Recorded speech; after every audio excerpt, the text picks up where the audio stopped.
Compte rendu du Conseil des ministres du jeudi 26 octobre 2023. Le Conseil des ministres s'est réuni ce jeudi 26 octobre 2023 sous la présidence de son Excellence, M. Faure Ezozemna Gnassingbé, président de la République. Le Conseil a examiné et adopté un projet de loi, un projet de décret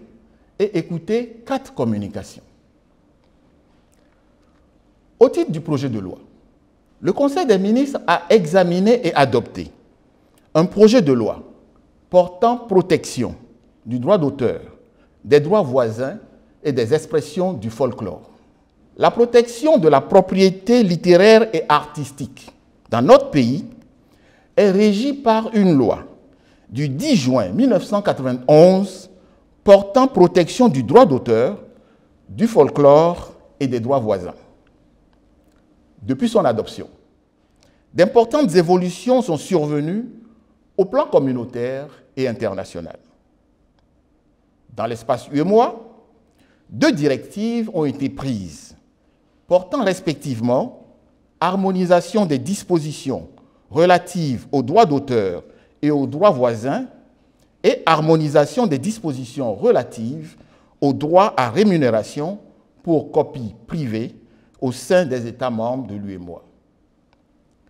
Au plan international, le traité de l'Organisation mondiale de la propriété intellectuelle sur la protection des œuvres dans l'environnement numérique intègre au dispositif de protection du droit d'auteur les créations numériques et les nouveaux modes d'exploitation en matière digitale. La législation nationale présentait, après 3 décennies de mise en œuvre, des insuffisances et des inadéquations auxquelles il importait de répondre en vue de consolider les droits existants et de tenir compte des exigences des accords internationaux ratifiés par notre pays, le Togo. Le projet de loi intègre les nouveaux droits reconnus aux créateurs d'œuvres et aux artistes par les instruments internationaux et communautaires, tels que le rallongement de la durée de protection des œuvres de l'esprit de 50 à 70 ans, la rémunération pour copie privée et la perception des droits de reproduction par reprographie qui permettra de rémunérer les auteurs écrivains et les éditeurs des œuvres littéraires. L'adoption du présent projet de loi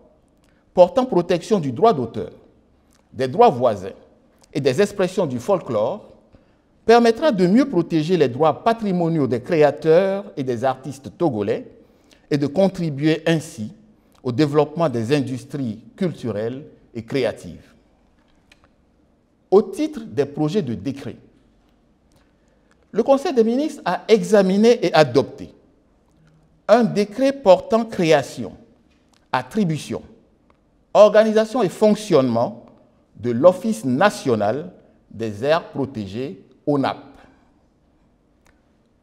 L'audit institutionnel de la gestion des ressources naturelles dans notre pays a relevé la nécessité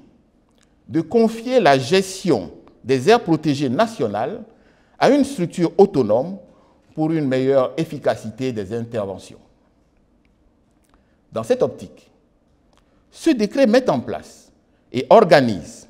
l'Office national des aires protégées, établissement public à caractère administratif, doté de l'autonomie de gestion administrative et financière. Placé sous la tutelle technique du ministère chargé des aires protégées et la tutelle financière du ministère de l'Économie et des Finances, l'Office national des aires protégées travaillera à la définition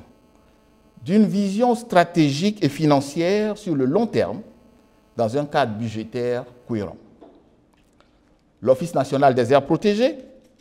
aura notamment pour mission de mettre en œuvre la politique forestière nationale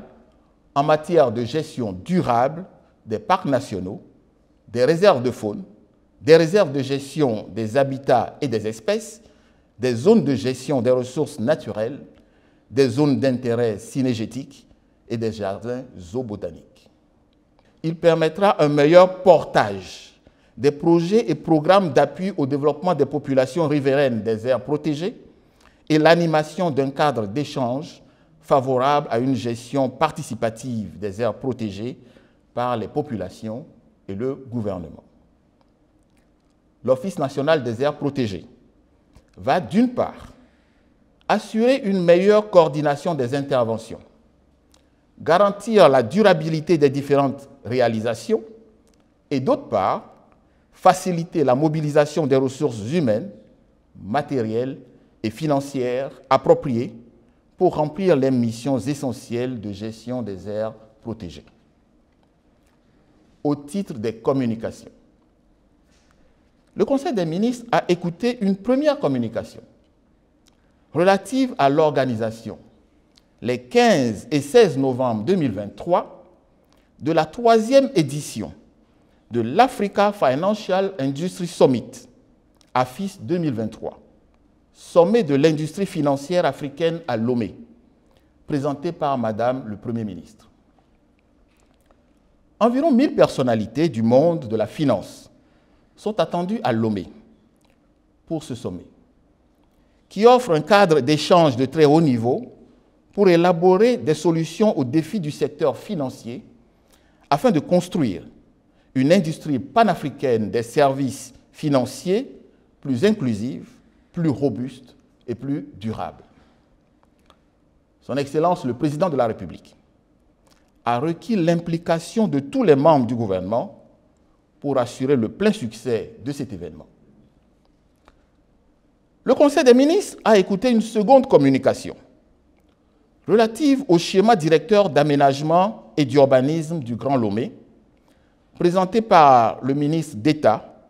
ministre de l'Urbanisme, de l'Habitat et de la Réforme foncière. La ville de Lomé connaît depuis plusieurs années une forte expansion avec une importante dynamique démographique